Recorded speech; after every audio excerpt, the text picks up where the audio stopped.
Hey everyone, and welcome to another video. Tonight we have 2 hours of horror stories. I hope you all enjoy them. If you do, please be sure to drop a like rating. Let's see if we can reach 1,000 likes on this one. Dropping a like helps ensure more people see the content, but it also just lets me know I'm doing a good job. Subscribing if you are new is also very much appreciated. I post content just like this all of the time. Sit back, do whatever it is that you do to relax. Enjoy the 2 hours of uninterrupted horror stories right after the ad break after this intro. There won't be any more ad breaks after that one. And as always, I hope you all have a great night.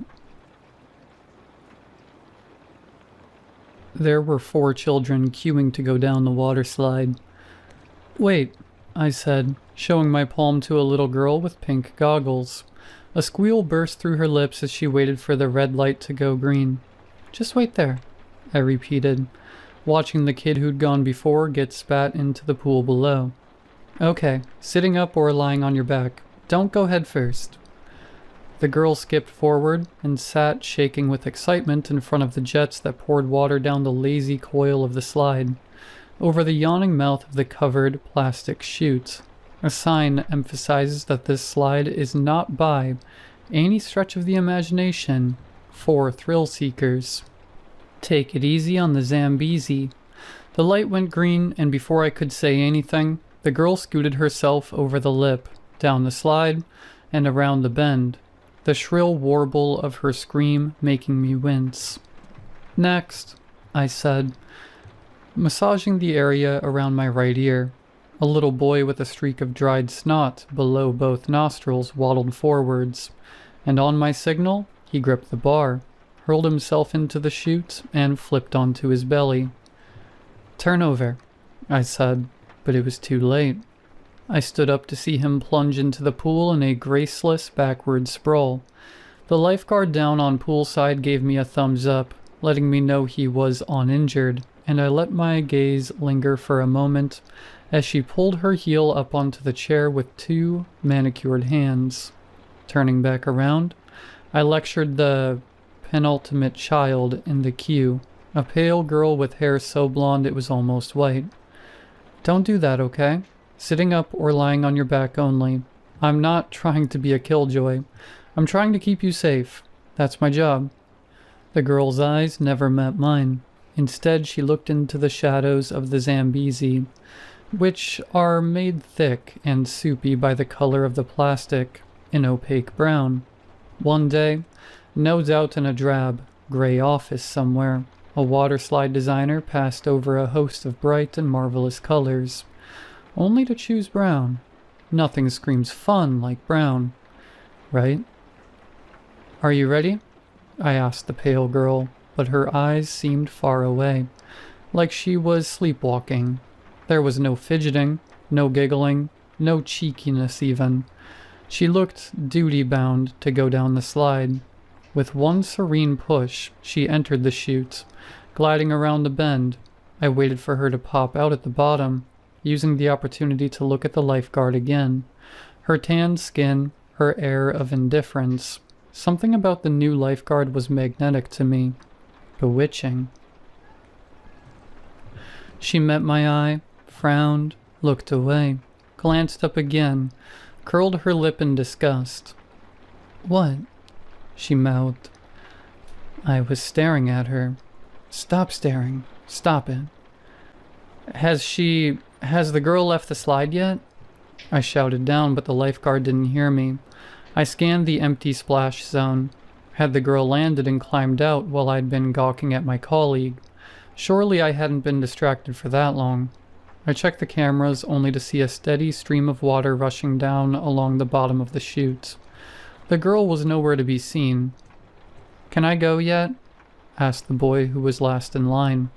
"Yeah, I suppose," I said, distracted and in disbelief. The boy went down the slide, and I tracked his progress on the cameras all the way to the bottom. He climbed out of the pool and trotted towards the changing rooms as the lifeguard climbed down from her perch. I'd half expected him to plow into the girl on his way down, but he showed no sign of his trip on the slide being anything other than routine. I shut down the camera feed and the water jets from the control panel.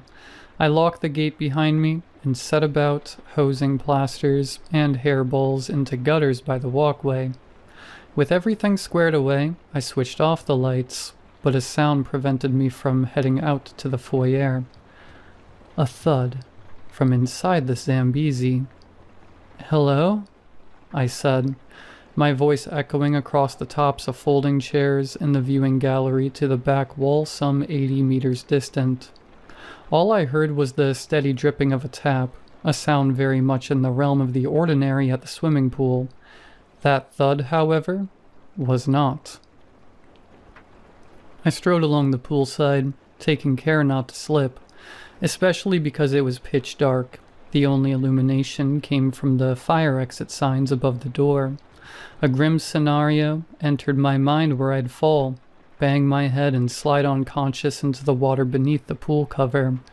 Even if I came to my senses, I'd have to struggle fully clothed against its smothering weight. "Hello? Anyone there?" I called out from the bottom of the stairs leading up to the Zambezi's mouth. No reply. But that creaking thud had to be her, right? I'd seen that little girl go down the slide. I swear I had. I unlocked the gate and climbed up, crouching at the entrance to the slide itself, listening to a faint pulsing, a quiet heaving. It was the sound of a dying man breathing through a respirator at the opposite end of the hospital corridor. Slow, weak, helpless. The thought of a scared girl somehow trapped in the slide made me step forward into its now dry throat. It was a squeeze, but I could just about navigate my way around the bend. Here, I truly left the light behind. All focus now switched to what I could hear. My footsteps knocked hollow against plastic as I groped forwards, and my breathing quickened. I started sweating. A fingernail from the cold hand of claustrophobia tickled my neck. My eyes bulged in their sockets. As I began to question what I was doing, I heard it. A voice, soft and song-like, echoed all around me. "Have you come to rescue me?" Yes, I have. Where are you?" "Why did you come?" "Because it's my job. Now, come on. Let's get you out of here and back to your grown-up." "And you wouldn't have come if it wasn't your duty?" "No, I would've." "Liar," shouted the voice, suddenly venomous. The slide tremored in tandem with the outburst, and I fell back onto my haunches in shock. It didn't feel like I was talking to a little girl anymore, but when the voice spoke again, it was once more a songbird. "I like you." Thanks." "Do you like me?" "Yes." "We're friends then." "I suppose." "One of the best things about friendship is the gifts friends give each other. I love gifts." There was no obvious response I could conjure in that moment, but despite the pressing darkness, I felt watched, perceived, and there was something expectant about that regard. I reached into the pockets of my shorts and rummaged for a half-empty pack of chewing gum. I held it out in front of me on a flat palm. "You can have this if you like." The tiny packet was snatched from me and replaced with a different item. "Thank you. And it's freely offered, this gift?" "Of course. Have you given me a gift too?" I said, gulping. The voice was chewing now. "Oh, that, yeah. Give it to that lifeguard you want to screw. It's an exact replica of the yellow tulip on the front of the diary she writes in every night." Blushing, my hand closed around the stem, and I felt my way up to the petals. The thing in the slide with me was most definitely not a child, and nobody knew I wanted to do that apart from me. But that wasn't the only thing I wanted.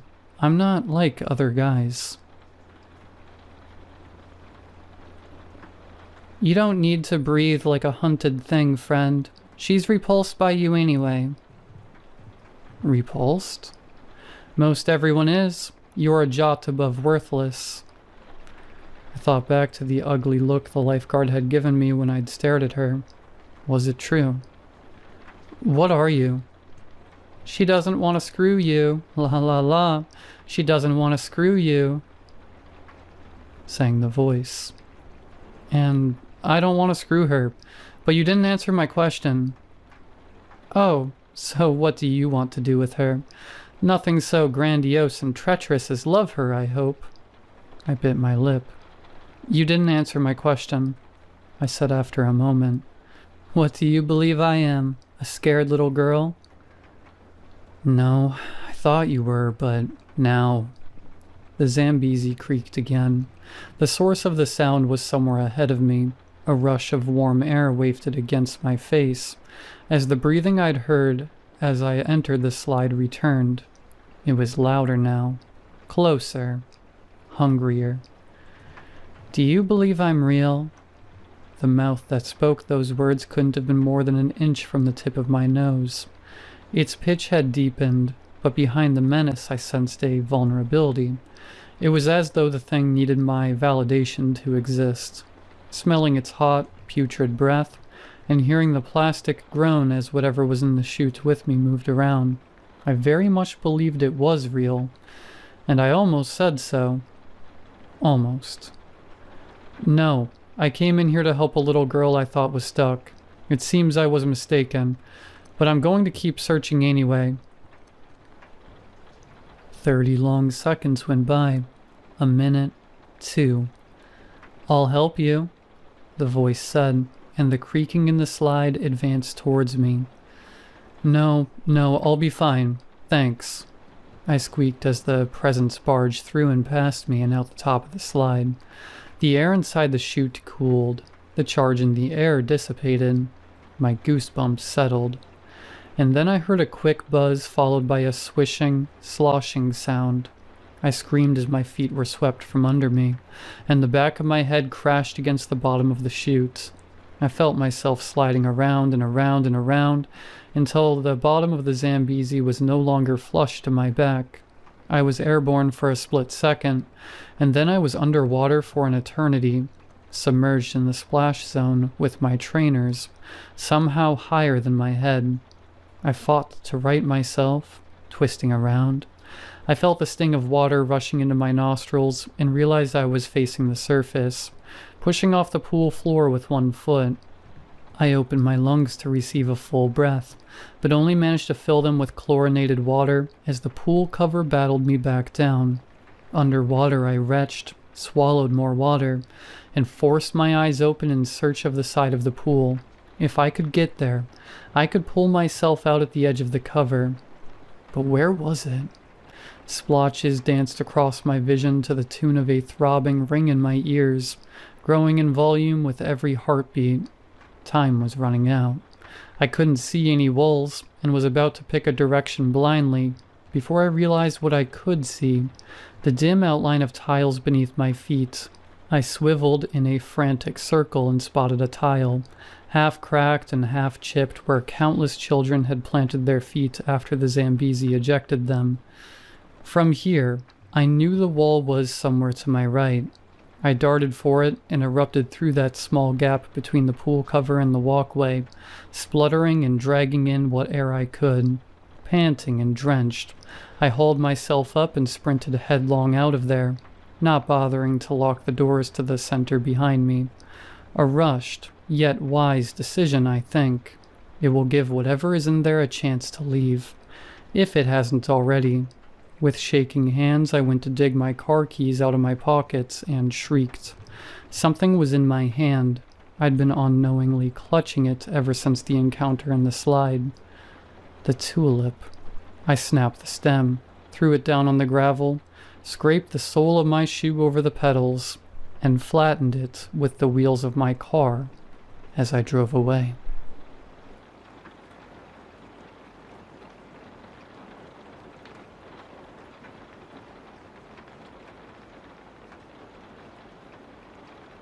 Look, I'm not going to give you any real names because we did some pretty sketchy stuff out there in the desert. But you can call me Jay, and that's close enough for government work. You know what I mean? First thing you gotta understand about me is I hate the heat. I mean hate it. Can't stand the sun beating down on you like some angry god trying to melt your brain into soup.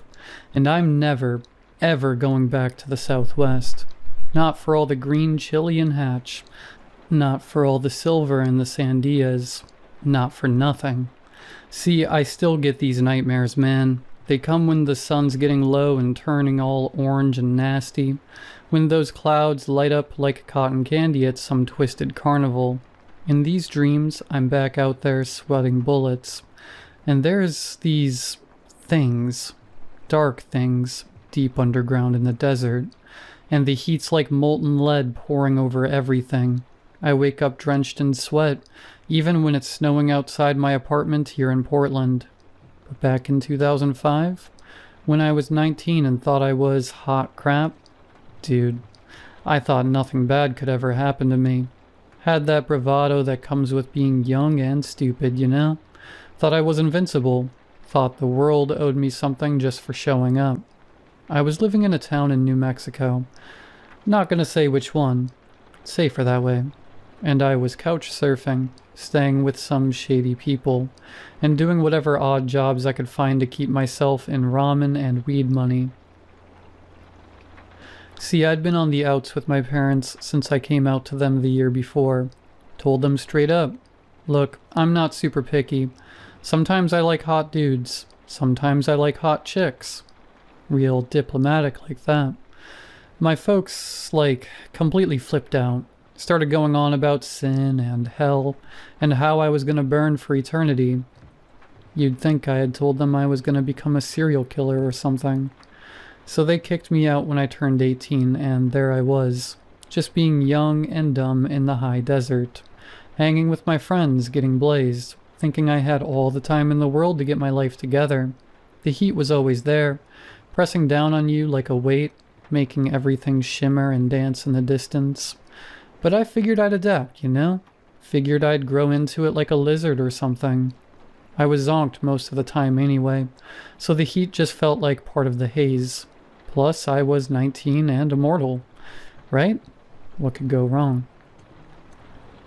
Man, if I could go back in time and slap some sense into that kid. But everybody thinks that, you know? So I'm living this hand-to-mouth existence, right? Doing landscaping one day, helping someone move the next. Whatever kept me in gas money and munchies. But the work was drying up faster than spit on a sidewalk in July, and I was getting desperate. That's when my dealer, let's call him Miguel, told me he knew a guy who had some work. Under the table stuff, good money, no questions asked. It's like manual labor, Miguel said, passing me this gnarly joint. But it pays cash, and it pays good. I was blazed enough to think this sounded legit, so I said, sure, hook me up. The meeting was at this rundown diner on the outskirts of town, the kind of place where the coffee tastes like it was filtered through dirty gym socks, and the pie looks older than the waitress. I headed in around 2 in the afternoon, sweating through my shirt after walking across town. The guy was sitting in a back booth, and dude, he was off. Like, seriously off. Skin pale as a fish belly, which was trippy as hell because everyone out here gets burnt to leather just walking to their mailbox.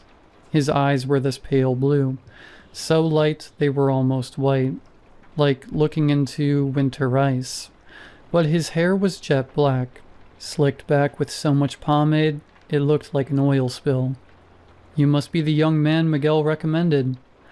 He said in a voice that sounded like it came from the bottom of a well. No accent I could place, just flat.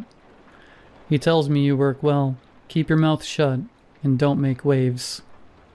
Yeah, that's me, I said, sliding into the booth across from him. The vinyl was cracked and sticky, and I could feel my thighs already starting to sweat against it. What kind of work are we talking about? He leaned forward, and I swear the temperature dropped 10 degrees. Desert work, manual labor. You and a small crew will drive out to a remote location, spend one night camping, complete a job, and return. The pay is $10,000. My brain practically short-circuited. 10 grand for one night of work? I was making maybe $300 a week when I was lucky. This job had more red flags than a Chinese parade, but for 10 grand, I was in. What's the catch? I asked because I wasn't totally stupid. No catch. Just hard work in difficult conditions. You'll need to be prepared for the heat. His pale eyes fixed on mine, and I felt like a bug under a microscope. Can you handle the heat? The way he said it made my skin crawl, but for $10,000? Man, that was like hitting the lottery. Yeah, I can handle anything. I lied. He slid a business card across the table. It was blank except for an address. Tomorrow morning, 7 a.m. sharp. Don't be late. And just like that, he stood up and walked out, leaving me sitting there wondering what the hell I'd just signed up for. The next morning I walked up to his warehouse on the industrial side of town, the kind of place that looks abandoned but has too many fresh tire tracks in the dirt to actually be empty. The sun was already making the asphalt shimmer, and it wasn't even 8 o'clock yet. There was a white box truck parked outside, and 3 other guys standing around looking about as confused as I felt. This is some serious hardware, said this stocky Hispanic dude with tattoos covering his forearms. He stuck out his hand. Pedro. Jay, I said, shaking it. His grip was solid, calloused from real work. The other Hispanic guy introduced himself as Xavier, a quiet type with intelligent eyes that seemed to take in everything. Then there was Red, who had that weathered look of someone who'd spent his whole life under the desert sun. Native features, but I had no idea which tribe. And finally Kate, who I could tell right away was the Jeffa, the boss lady. Short, built like a fire hydrant, with arms that looked like she could bench press a Honda. Alright, listen up, Kate said, ticking off items on a clipboard.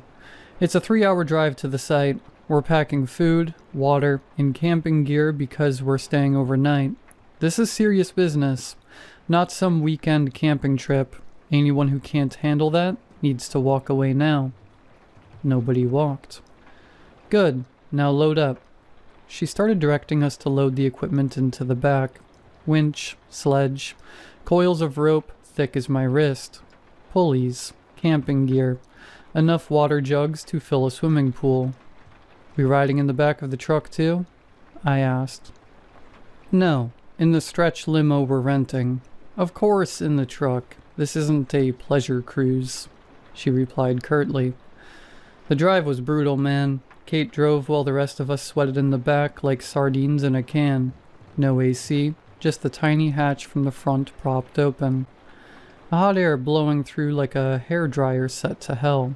I kept chugging water and watching the landscape get more and more alien as we headed further from civilization. Every so often, Kate would pick up the CB radio and say something in code. Blue jay to eagle's nest, checking in, or cactus flower is clear. Always got a response in the same cryptic BS. Made my paranoid stoner brain start spinning all kinds of theories about what we were really doing out here. Where exactly are we going? I asked Pedro, who was sitting across from me, mopping sweat off his forehead with a bandana. Way out near the lava fields, he said. Near the Malpais, you know. There are dead volcanoes out there on the border. I didn't know that either until today. Xavier looked up from where he'd been staring at the equipment. Volcanic activity stopped maybe 3,000 years ago, left behind all these lava tubes and formations. Perfect place to hide things. Hide what? I asked, but he just shrugged. Red spoke up for the first time, his voice quiet and gravelly. People get killed on digs like this, but money talks louder than common sense. That should have been my first real warning. But I was 19 and stupid, and already counting my 10 grand in my head. The heat was making me dizzy, and I just wanted to get wherever we were going so I could get out of that rolling oven and into some shade. We pulled up to the site around 10 in the morning, and I have to say, it was like landing on Mars. Nothing but black volcanic rock stretching to the horizon, twisted into weird shapes by ancient fires. The heat hit us like a physical thing when we opened the truck doors, and I immediately started sweating harder than I ever had in my life. "Set up camp in the shade of that outcropping," Kate ordered, pointing to some rocks that cast maybe 6 feet of shadow. "And drink water constantly. I don't want anybody dropping from heat stroke." I started joking around with Pedro and Xavier, trying to lighten the mood, but Kate shut that down fast. "Stow that away and get focused," she snapped. "This is serious business. People have died out here for being careless." Something in her tone made my blood run cold despite the heat. This wasn't just about moving some rocks or digging holes. This was something else entirely. And I was about to find out what. After we set up camp, and I use that term loosely because it was basically just throwing our sleeping bags in the only patch of shade we could find, Kate gathered around us and started handing out gear: heavy work gloves, headlamps, and more water bottles. "We're going about 200 yards that way," she said, pointing towards what looked like absolutely nothing, just more twisted black rock under the merciless sun. "There's a hidden canyon in the lava fields. You'd walk right past it and never see it if you didn't know it was there." She was right. We trudged through the heat for a few minutes, sweat pouring off us like we were melting, and I was starting to think she was leading us to our deaths when suddenly the ground just opened up. 1 second, we're walking on solid volcanic rock. The next, there's this crack in the earth, maybe 6 feet wide with boulders and overhangs, creating natural cover. "Whoa," Pedro muttered, peering down into the darkness. "How the hell did anyone find this place?" Kate went down first, then called up for us to follow. The canyon was maybe 30 feet deep, and the second I hit bottom, the temperature dropped at least 15 degrees. It was still hot as blazes, but compared to the surface, it felt like walking into air conditioning. "This way," Kate said, leading us toward what looked like a crack in the canyon wall. As we got closer, I realized it was actually the mouth of a cave, a lava tube, probably formed when molten rock flowed through here thousands of years ago. Xavier was running his hands along the entrance. "This isn't natural," he said quietly. "Someone carved this wider. Look at the tool marks." He was right. The edges of the opening had been chiseled and smoothened, widened from whatever natural formation had been there originally. "Spanish colonists," Kate said, switching on her headlamp. "We're here to dig up some artifacts they left behind." And that's when it hit me what we were really doing out here. "Oh," I said, the reality sinking in through my heat-addled brain. "We're grave robbers, aren't we?" Kate shrugged. "Call it archaeological recovery, but yeah, basically. You got a problem with that?" I thought about the 10 grand waiting for me and shook my head. Nah, man. Dead Spanish dudes don't need their stuff anymore, right? I've worked a couple of sites where people get hurt doing exactly this kind of off-books digging, Red said, looking at me with a serious gaze. "We need to be careful." We headed into the lava tube, our headlamps cutting through absolute darkness. The cave opened up into a section that was wider than I expected, maybe 40 feet across, with a sandy floor and a massive stone ceiling that disappeared into black above our lights. The walls were rough volcanic rock, but they'd been carved out in places, smoothened and shaped by human hands. "Start digging here," Kate said, pointing to a spot in the center of the cave floor where the sand looked different. Darker, more compacted. We dug for 2 hours in that sweltering underground oven, taking turns with the shovels and chugging water like our lives depended on it, which, looking back, they probably did. Pedro was the first to hit something solid. "Got something," he called out, scraping sand away with his hands. "Big something." What we uncovered made my blood run cold despite the heat. It was a sarcophagus. Stone, about 6 feet long, 2 feet wide, a foot or so deep. but it wasn't like any Spanish artifact I'd ever seen in museums or textbooks. This thing was weird. The stone was some kind of dark volcanic rock, almost black, covered in carvings that hurt to look at. Not Spanish writing or crosses or anything Christian. These were symbols that seemed to twist and writhe in the light of our headlamps. Geometric patterns that made your eyes water if you stared too long. "That don't look Spanish to me," Xavier said, echoing my thoughts. Spanish colonists found a lot of indigenous artifacts, Kate said, but even she sounded uncertain. Probably Anasazi or Pueblo, pre-Columbian. Red was standing at the edge of our excavation, staring down at the sarcophagus with a curious expression. "That's not Anasazi," he said quietly. "That's not Pueblo. That's not anything from any tribe I know." The thing felt wrong in every possible way. Despite being buried in sand in a cave where the temperature had to be pushing 90 degrees, the stone was cold to the touch, as if it had been sitting in a freezer, and heavy. We'd barely uncovered half of it, and already I could tell this thing weighed a ton. "How are we supposed to move this?" I asked, wiping sweat out of my eyes. "It's gotta weigh like 2,000 pounds. "That's what the winch is for," Kate said. "We rig pulleys to the ceiling, use the truck as an anchor point outside. It's gonna take all 5 of us and most of the afternoon, but we can do it." Pedro was running his hands over the carved symbols, frowning. "These markings, they're not worn down like you'd expect from something that old. It's like they were carved yesterday." "Maybe because it's so dry," Xavier said, but he didn't sound convinced. I was about to say something else when Red spoke up again, his voice barely above a whisper. "We shouldn't be doing this. This is federal jurisdiction. FBI level stuff. My brother-in-law got 2 years for it." "Too late for second thoughts," Kate said firmly. "We've got a job to do."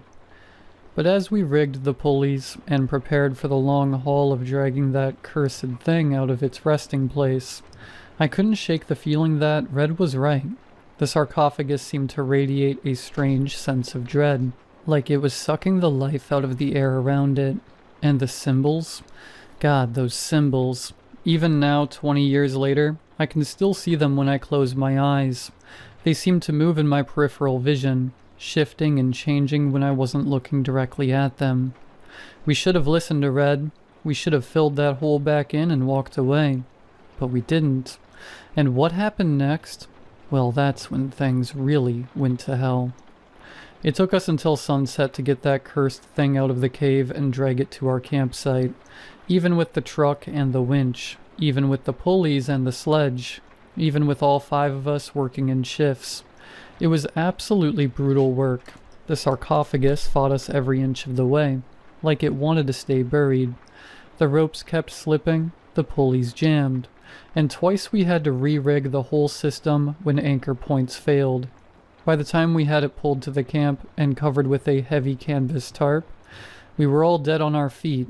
The sun was setting behind the volcanic peaks, painting the sky the color of dried blood, and the temperature was finally starting to drop from surface of mercury to just inside an oven. "Tomorrow we drag this thing up the ramps into the truck and get the hell out of here," Kate said, cracking open a warm beer from the cooler. Even she looked wiped out, her usual fire hydrant intensity dimmed by exhaustion and heat. Pedro was already working on getting a fire started, stacking mesquite branches in a ring of volcanic rocks. "Man, I can't wait to get back to civilization," he said, striking a match. "First thing I'm gonna do is find the biggest, coldest swimming pool and just live in it for a week." "What are you gonna do with your cut, Jay?" Xavier asked, settling down on his sleeping bag and pulling off his work boots. His feet were pale and wrinkled with sweat. I was chugging my dozenth bottle of water of the day, trying to replace what felt like half my body weight lost in fluids. "Dude, I'm gonna get an apartment with an air conditioner the size of a Buick and never leave. Maybe get a little refrigerator just for beer. Live like a king in climate-controlled comfort. 10 grand goes fast, Red said quietly. He'd been even more withdrawn since we'd uncovered the sarcophagus, sitting apart from the group and staring at the tarp-covered shape like it might sprout legs and walk away. Hope it's worth pissing off the feds. Come on, hermano, Pedro said, getting the fire going properly. The flames cast dancing shadows across the black volcanic rock. This is easy money. Kate was digging through the food supplies, pulling out cans of beans and packages of hot dogs. Red, what are you going to use the money for?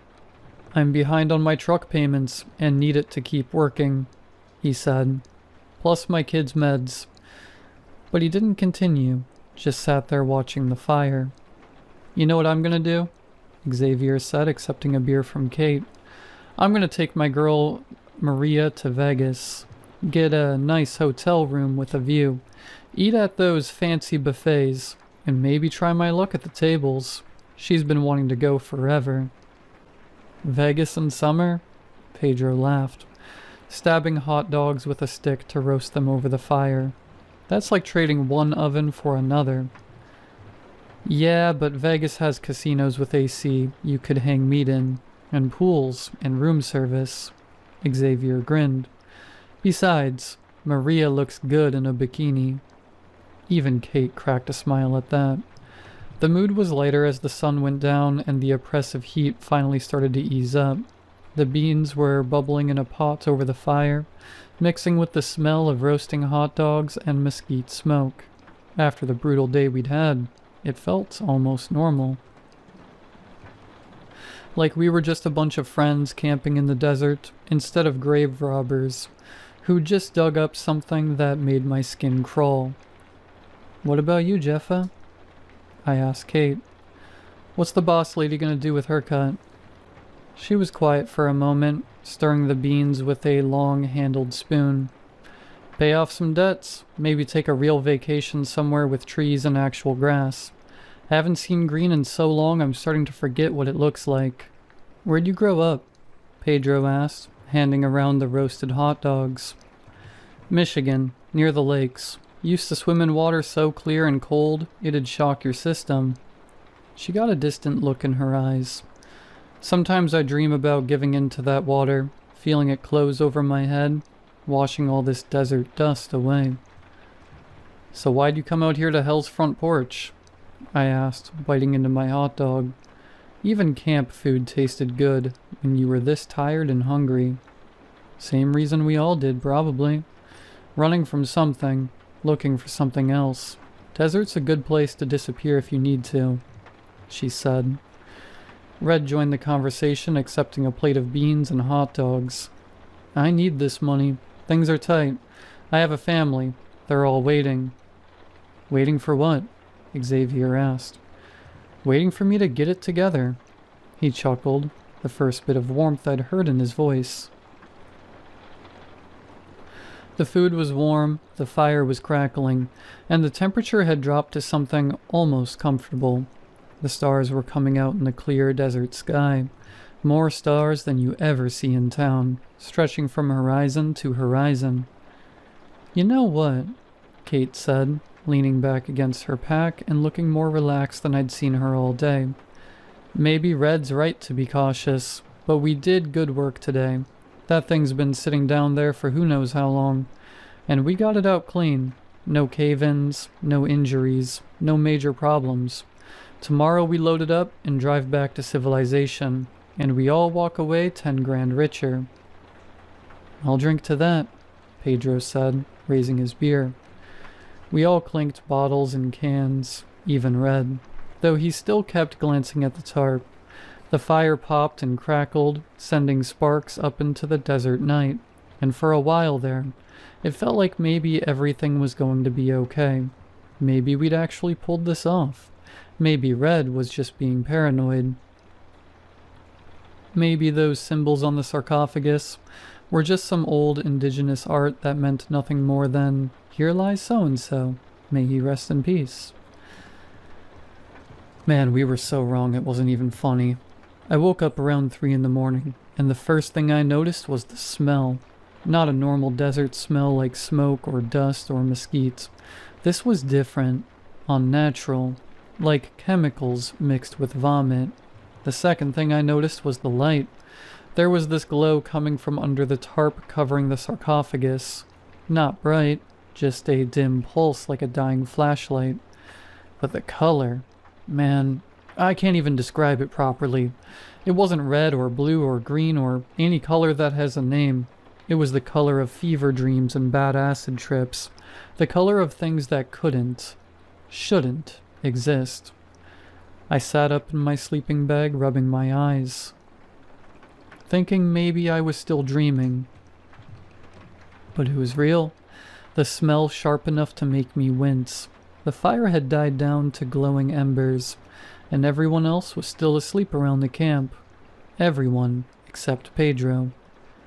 "Pedro," I whispered. His sleeping bag was empty.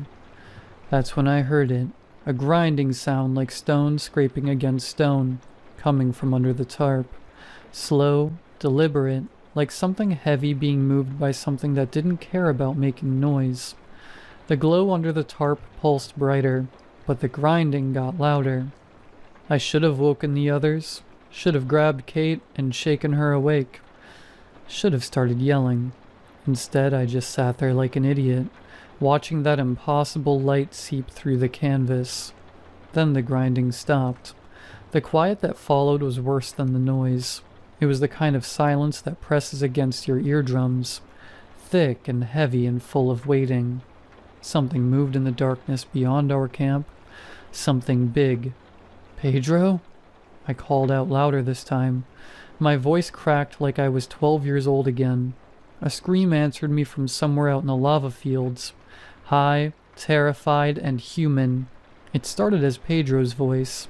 I'd know that voice anywhere after spending all day working next to the guy. But it changed as it went on. Got higher. More animalistic. Like he was being torn apart while he made the sound. Then it cut off. The silence came back, and that awful smell, and that pulsing light under the tarp that hurt to look at.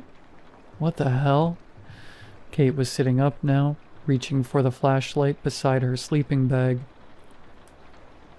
"Don't," I whispered, but she was already switching it on, sweeping the beam across our campsite. The tarp had shifted, the sarcophagus was partially uncovered, and even in the dim light, I could see that the lid was open, not just cracked open, wide open, like the jaws of some stone predator. The symbols carved into the sides were glowing with that nameless color, pulsing in rhythm like a heartbeat. "Where's Pedro?" Xavier was awake now, too, his voice tight with fear. Another scream echoed from the darkness, further away this time, definitely human at first, then dissolving into something else, something wet and broken. Red was on his feet, grabbing his boots. "We need to go, right now." "Go where?" Kate demanded, but she was already moving, stuffing her sleeping bag into her pack. "What the hell's happening?" A shadow moved at the edge of our firelight, not the shadow of a person. Too tall, too wide, moving in ways that were hard to follow. "The truck," Red said urgently. "Get to the truck." But I couldn't move. I was staring at that open sarcophagus, at those glowing symbols, at the absolute darkness inside where something had been lying for God knows how long. The smell was getting worse, seeping into my pores, making my eyes burn, and I realized I was shaking uncontrollably. That's when I heard Xavier scream. He was trying to run toward the truck when something massive erupted from the shadows. 1 second he was there, the next he was airborne, thrashing and yelling as something huge dragged him into the dark. His screams echoed in the night, raw and getting fainter and more desperate until they turned into that same wet, animalistic bleating I'd heard from Pedro. "Run," Kate yelled. "Everyone run." Red was already moving, sprinting toward the truck. I tried to follow, but my legs felt like jelly, and the oppressive darkness was making it hard to think. hard to breathe. Behind me, I could hear something large moving through the camp, displacing rocks, getting closer. I stumbled after Red, tripping over volcanic debris. He had maybe a 20-foot head start when the shadow caught him. I saw it happen in my peripheral vision. This massive dark shape flowing over the ground like a liquid nightmare. Red didn't even have time to scream before it wrapped around him and yanked him sideways into the darkness. There was a wet, tearing sound, like shredding meat. Then, nothing. That got me moving faster than I'd ever moved in my life. I reached the truck just as Kate came running up from the other direction, her face a mask of terror in the starlight. She had the keys. "Get it started," I gasped, throwing myself into the passenger seat. Her hands were shaking so badly that she dropped the keys twice before getting them in the ignition. The engine turned over on the third try, headlights cutting through the darkness. "Where are they?" she whispered. "Where is everybody?" I didn't answer. Couldn't answer, because I could see shapes moving in our headlight beams. Strange shapes that shouldn't exist, and I knew exactly where everybody was. "Just go," I hissed. Kate put the truck in gear and started to drive, but we only made it about 50 yards before something slammed into the driver's side with enough force to tip us over. Then the truck slid, metal screaming against volcanic rock, before coming to rest on its side. My head cracked against the passenger window, and for a few seconds everything went sparkly and dark. When my vision cleared, Kate was hanging in her seatbelt, blood streaming from a gash on her forehead. The windshield was spiderwebbed with cracks, and something was moving outside. "Jay," she whispered. "Jay, help me get out of this belt." I tried to reach up, but my left arm wasn't working right.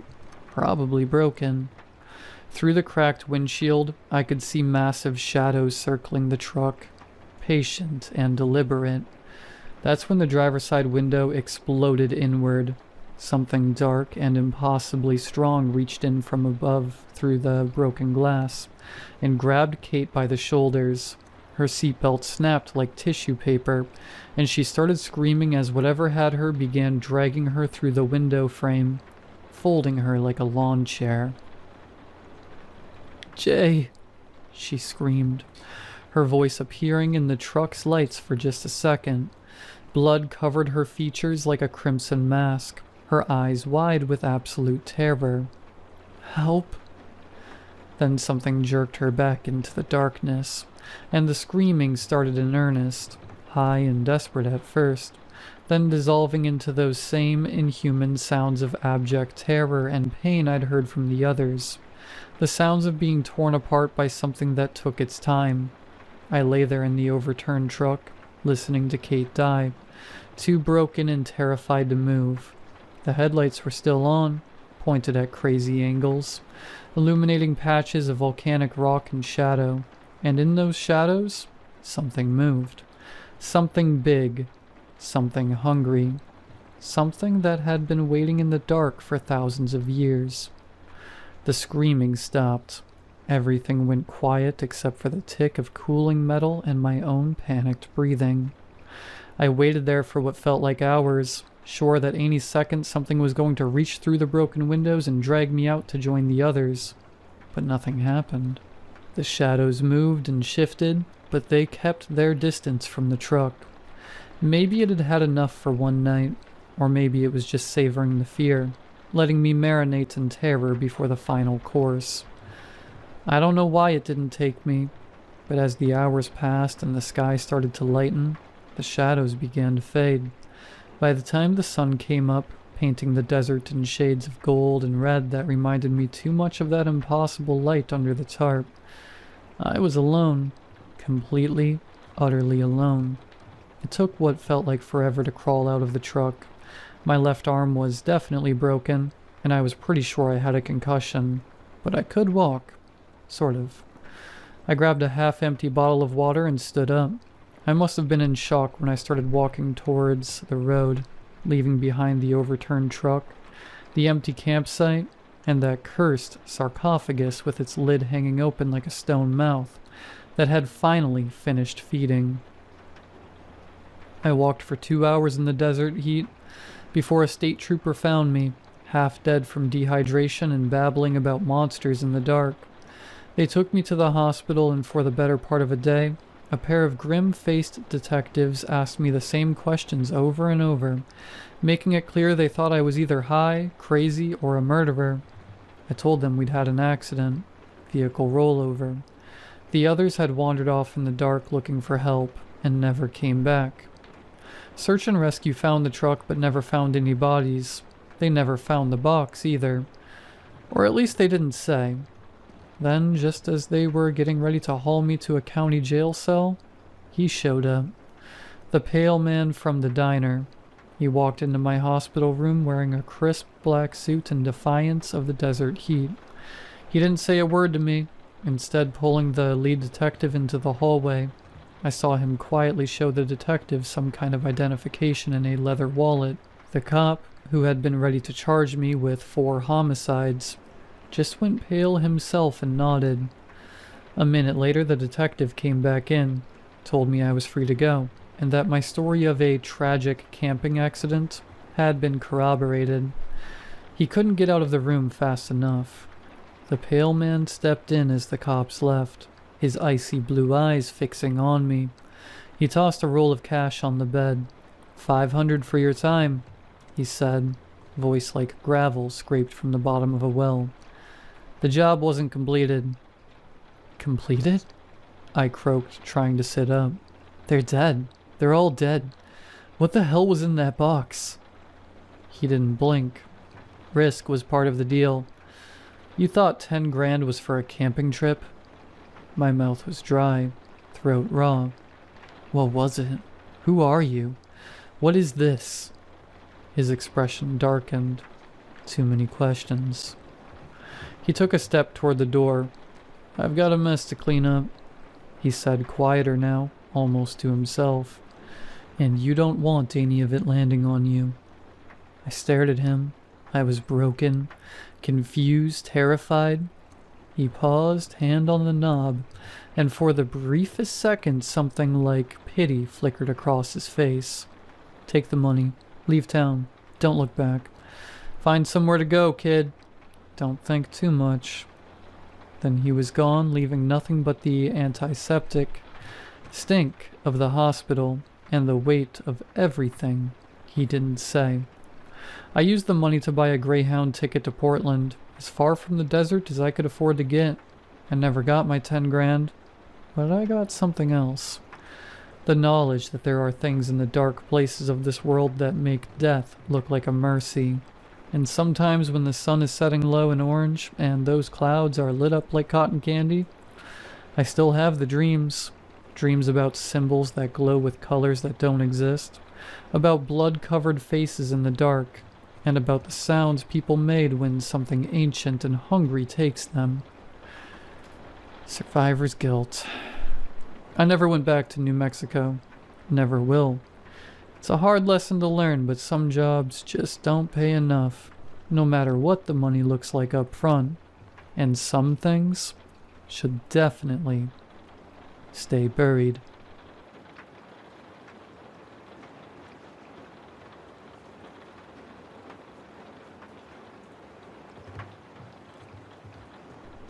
I did a drug trial 3 months ago. I need to tell someone what happened. I keep thinking I should go to the news or find a lawyer or something, but the NDA I signed, pretty sure it's airtight. And anyway, who's going to believe me? The researchers don't.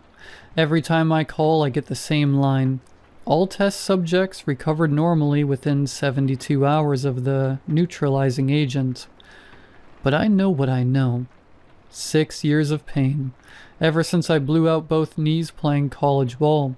The doctors gave it a name. Severe bilateral patellofemoral pain syndrome with cartilage degeneration. What it meant was this. Every step felt like grinding glass. Every stair was a negotiation.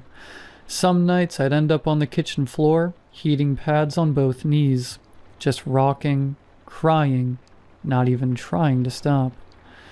I tried everything: PT, cortisone, anti-inflammatories, opioids. That made me sick and constipated and almost got me hooked. The bills already bankrupted me once. I was working a desk job that barely covered rent. Forget the doctor visits. Saw the ad for a clinical trial.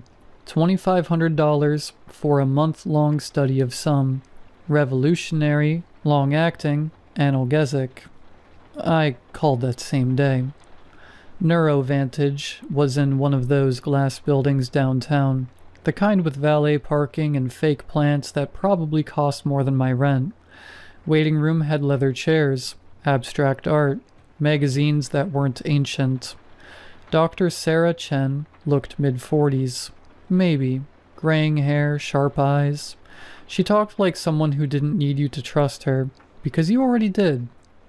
"It's called NX47, she said, pushing a stack of papers across the desk. "Synthetic compound, blocks pain signals at the cellular level. 1 injection, 4 weeks of relief." I stopped reading. 4 weeks, no pain. I didn't care what the rest said. After injection into the gluteus maximus, the compound is slowly metabolized by the liver.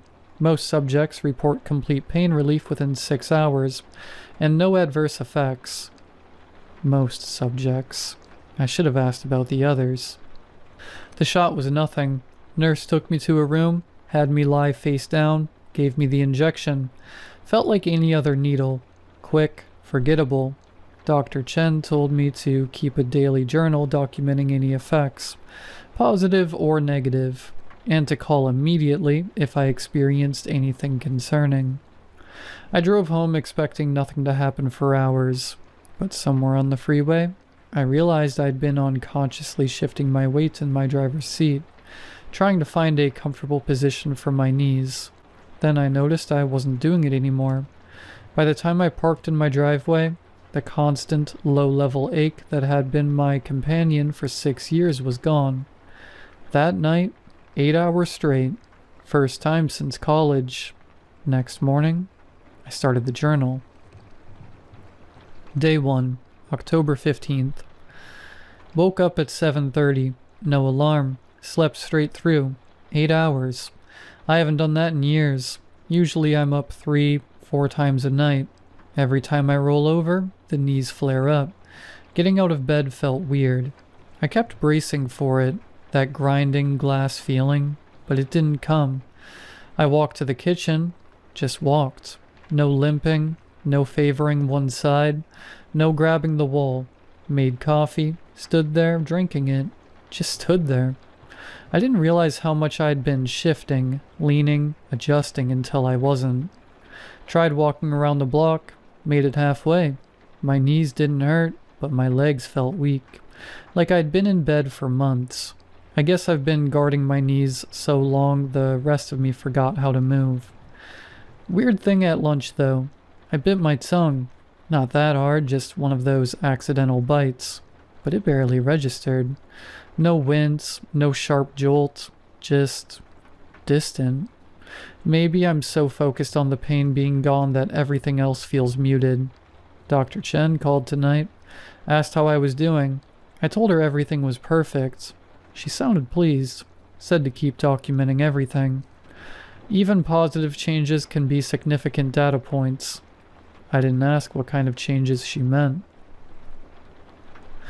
Day 2, October 16th. Something happened last night. I'm still shaking. Got up around 3 to pee. Half asleep, still not used to sleeping through the night. Stumbled in the dark, hit my pinky toe on the dresser. Jesus, it felt like someone crushed my whole foot with a hammer. I dropped, couldn't scream. Just these awful choking sounds while I grabbed at it. Crawled to the light switch. Thought I'd see blood. Bone. Something torn apart. But there was barely anything. Just a red dot. I sat on the bathroom floor staring at it. 20 minutes, maybe more. The pain faded, but I couldn't stop thinking about it. It felt like the worst injury I'd ever had. From stubbing my toe. My knees are still perfect, no pain at all. But that toe thing won't leave me alone. It keeps looping in my head.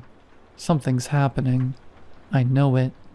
Day 3, October 17th. Called in sick today. Couldn't focus after last night. Thought maybe some fresh air would help. It was nice out, mid-70s, light breeze. I sat on the back patio for 10 minutes. Then my skin started burning. At first I thought I was imagining it. Maybe I was still shaken up, but it kept getting worse. It felt like I was under a heat lamp. It quickly moved from warm to scorching. Then it got worse. My arms, face, neck, every exposed part felt like it was pressed against a stove. I ran inside. The second I crossed the door, it stopped. I stood in the kitchen, breathing hard, trying to make sense of it.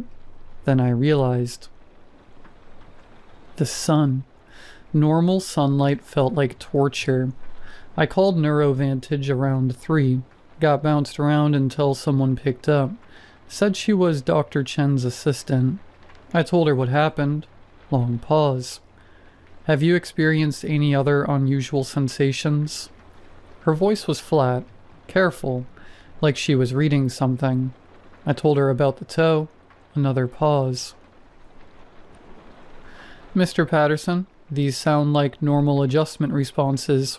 Please continue documenting everything and call us if symptoms worsen significantly. Normal adjustment? I can't go outside. The compound affects neural pathways in complex ways. Temporary hypersensitivity isn't unusual. She sounded like she'd said it before. I asked if other people had gone through this. She said she couldn't discuss other cases. Before hanging up, she reminded me about their emergency line, if absolutely necessary. My knees still felt perfect. No pain at all. Whatever this drug is doing, it's doing exactly what they said it would.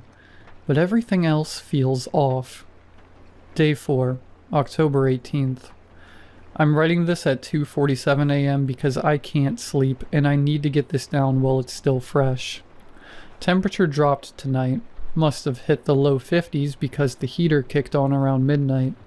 I was lying in bed when I heard the click of the thermostat, then the whoosh of air through the vents. The first breath of warm air hit my face and I thought I was going to die. It felt like opening an oven and sticking my head inside. The air from the vent, which is usually soft and warm, hit my skin like steam. I rolled off the bed and hit the floor gasping. My whole body felt like it was being scalded. I crawled to the hallway and shut off the thermostat. Then I lay on the bathroom tiles until the burning stopped. Took 15 minutes before I could think straight again. I checked my skin in the mirror. Nothing. No redness, no marks. Just normal skin. It felt like third-degree burns, but there was nothing. I'm sitting here now wearing 3 layers with the windows cracked open. The house is freezing, but I can't risk turning the heat back on. This isn't normal adjustment. Something's going wrong in my nervous system. The drug was supposed to block pain, but it's like it's amplifying everything else. A breeze feels like sandpaper. My sheets felt like steel wool when I tried to get back in bed. I keep thinking about the assistant's voice, the way she paused when I described it, like she was checking something, comparing symptoms to a list. I'm going to call the emergency line. I can't keep doing this. Day 5, October 19th. I'm back home. Called NeuroVantage at 4 in the morning. Got transferred 3 times before someone could schedule an emergency appointment. Dr. Chen was unavailable. They said Dr. Martinez could see me at 10. I was driving downtown when the hunger hit. Started as a normal stomach rumbling. Within minutes it felt like my insides were being shredded. I pulled into a gas station, doubled over the steering wheel gasping. Thought maybe something ruptured. I stumbled into the store and grabbed the first thing I saw. Box of powdered donuts. Tore it open and started eating right there in the aisle. Clerk stared at me. I didn't care. I ate 4, fast, shoving them in until the pain stopped. He asked if I was okay. I mumbled something about low blood sugar and bought the rest of the box. Dr. Martinez was younger than Jen. Nervous. Kept asking about my pain tolerance baseline. Checked a tablet while I talked. When I told him about the heater incident, he nodded like he'd heard it before. We can administer a neutralizing compound, he said. It should counteract the NX-47 within 24 hours. The needle looked normal. Standard vaccine type. When it went in, I screamed. It felt like a red-hot poker. Pain shot up my arm and through my whole body. I started hyperventilating. Vision went black around the edges. Next thing I knew, I was on the floor. Dr. Martinez was kneeling beside me, asking if I could hear him. The effects seemed to be intensifying, he said to someone else in the room. We should document the timeline more carefully. I wanted to ask what he meant by that. Couldn't speak, just focused on breathing. It's been 6 hours since the shot. Still hypersensitive. The tags in my shirt feel like razor blades. My neighbor's dog barking makes my skin crawl. Please let this work. I can't live like this. Day 6, October 20th. The shot didn't work. Or, if it did, it's taking its sweet time about it. Everything is backwards now. Everything. Made hot chocolate this morning. First sip tasted like poison. Like licking a battery. Spit it out and dropped the mug. The mug hit my hand and broke on the floor. Should have hurt. It felt incredible. A wave of pure bliss shot up my arm. Better than any painkiller I've ever taken. Had to grab the counter to keep from falling over. The bruise is getting darker and it feels amazing every time I touch it. I can't eat. Everything tastes like ash. Water tastes like metal. But pain, oh God, pain feels like heaven. I have scratches on my arms. Don't remember making them. 3 lines on each side. They feel good. I keep catching myself trying to make more. Had to leave the kitchen because I kept staring at the broken pieces of the mug. This is sick. I know it's sick, but I can't stop thinking about it. Food is poison. Pain is pleasure. What did they do to me? Went to Neurovantage. Couldn't wait. It's the weekend and the building was locked, but I saw movement in the windows upstairs. Banged on the door until security came down. I need Dr. Chen now. She came down 20 minutes later. Tired eyes. Overworked. She wasn't surprised. She knew. Mr. Patterson, how are you feeling? Fix this, please. Whatever you did to me, fix it. She told me to follow her upstairs. The elevator was too bright. The humming too loud. Everything was too much, but I needed answers. Her office looked different. The abstract art on the walls seemed to move when I wasn't looking straight at it. She sat behind her desk and opened a file. Thicker than I remembered. The occasional hypersensitivity phase typically lasts only 2 to 6 hours, she said. Her eyes focused on the files. Then the neural pathways begin to reorganize. What does that mean? NX-47 doesn't just block pain signals, Mr. Patterson. It alters how your nervous system processes sensory input. The initial effect is complete analgesia for the targeted pain source, but the compound continues working, remapping your entire pain response system. You knew this would happen. The inversion is temporary. In most cases, your system should return to baseline within 2 to 3 days. She closed the file. Some subjects experience profound neurological changes. The compound appears to reverse the polarity of pain and pleasure receptors in approximately 2% of test subjects. This should only last a few days. You should be able to manage. Should? Manage?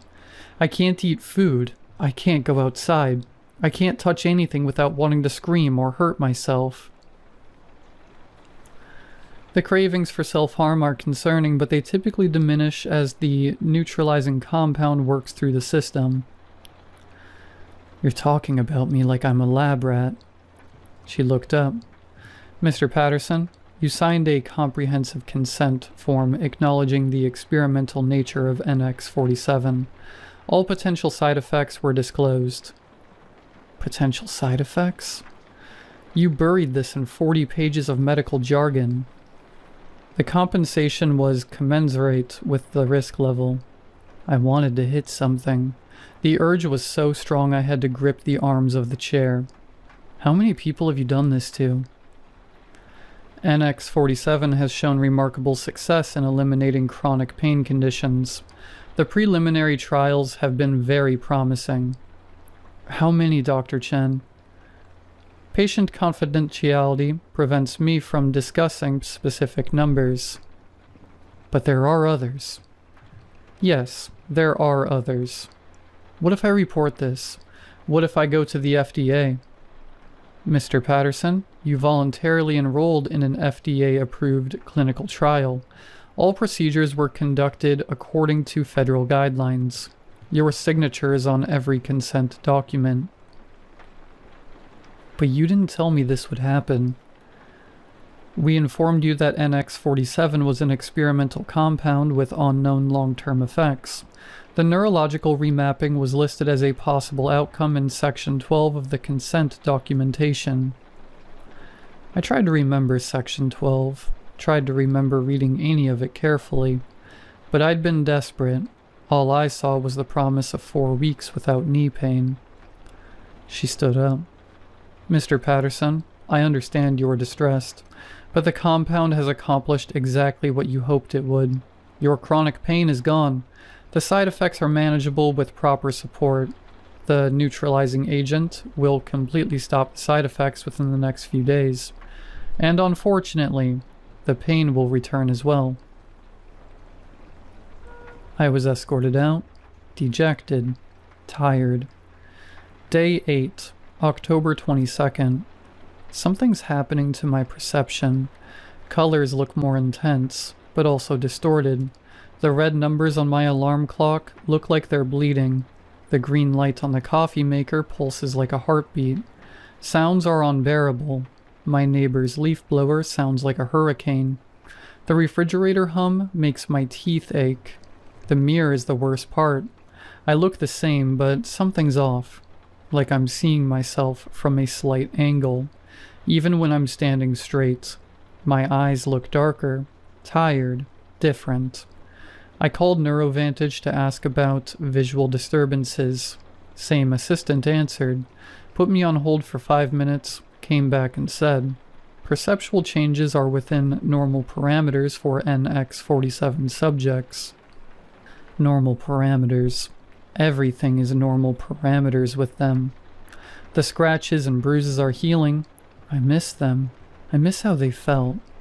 I keep thinking about making new ones. That's not normal. That can't be normal parameters. Day 9, October 23rd. This morning I woke up and my nerve endings were growing outside my skin.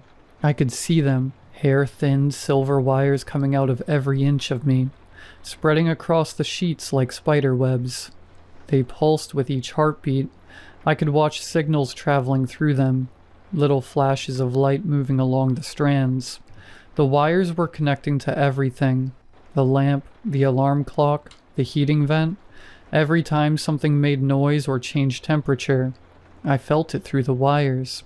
When the furnace kicked on, pleasure flooded my system. When a car drove past, the vibrations came up through the floor and into the network. Each pulse felt better than anything I'd ever known. I touched one. It was like touching my own brain. I felt the electricity of my nervous system, raw and unfiltered. The euphoria was so intense I blacked out. When I came to, I was on the floor next to the bed, blood on my hands. The wires were still there, still connected to everything, but some were broken. The broken end sparked. Each spark sent waves of ecstasy through me. I crawled to the bathroom and looked in the mirror. The wires were everywhere. Face, scalp, arms. They moved when I breathed. In the reflection I saw them spreading behind me, a silver web linking me to every surface. I knew it couldn't be real. Nerve endings don't grow outside the body, but I could feel every wire. I could trace their paths. When I brushed against the door frame, pleasure shot through the wires and dropped me to my knees. I called 911. The paramedics couldn't see the wires. They walked through them. Every time they touched one, I screamed. One kept saying, "Sir, there's nothing there," while the other prepared a sedative. But I could feel his radio. I could feel the engine of the ambulance. I could feel everything. They sedated me. The needle went in and I watched the drug move through one of the wires like dark fluid in a clear tube. It felt incredible. Better than the scratches. Better than the broken mug. Better than anything. Now I'm in the psychiatric ward. The doctors can't see the wires, but they're still there. They've spread further. They reach across the room to the medical equipment, the other patients, the electrical systems in the walls. I can feel everything the hospital feels. Every heartbeat from the monitors, every breath from the ventilators, every pulse from every machine. The nurse came in to check my IV. She walked through a cluster of wires and I had to bite my tongue to keep from moaning. She made a note on my chart about continued visual hallucinations and left. They don't understand. The wires aren't hallucinations. They're adaptations.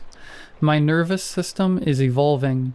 NX-47 is turning me into something that can experience everything as pleasure. They kept me here for 3 days, sedated and restrained. First night was the worst. The IV needle felt more like molten metal, but good molten metal. The dry sheets of the hospital bed felt like sandpaper and sent waves of pleasure over my skin. The heart monitor beeped steadily. Each beep felt like a tiny shock in my ears. I started timing my breathing to match the beeps, trying to make it stronger. Second night, the wires started fading. I was sad to see them go. They ran every test: blood work, MRI, neurological exams.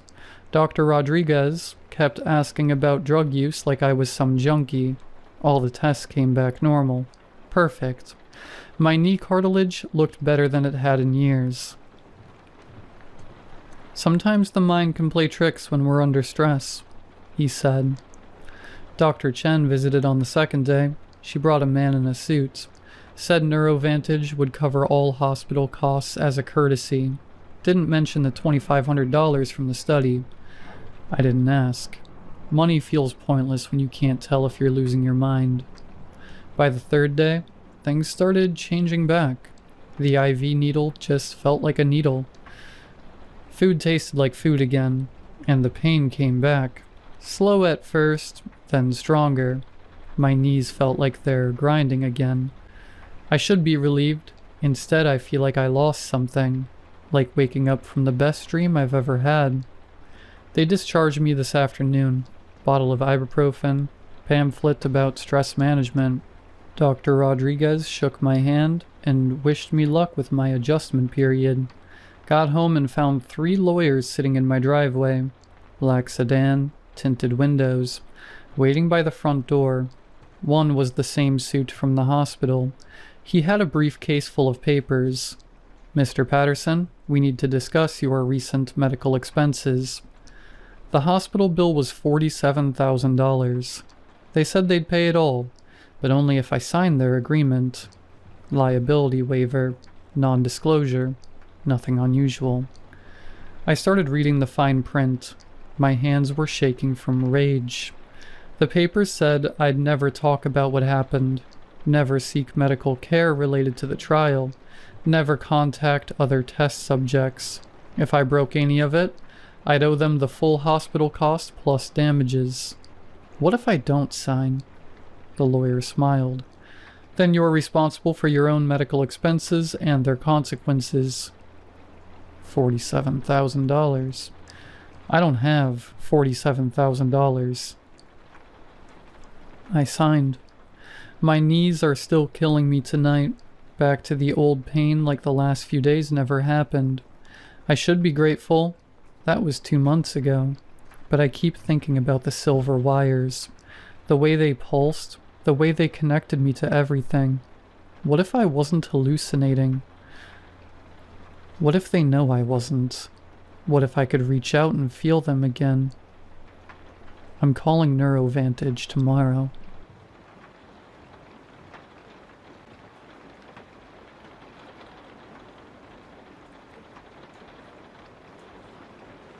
I was 17 the summer we found the cave on my grandmother's property in eastern Kentucky. I have never told this story to anyone. Not my wife, not a therapist, nobody. Sealing the cave after Grandma Edith passed should have helped, but it did not. What Chester and I saw down there has never let go of me.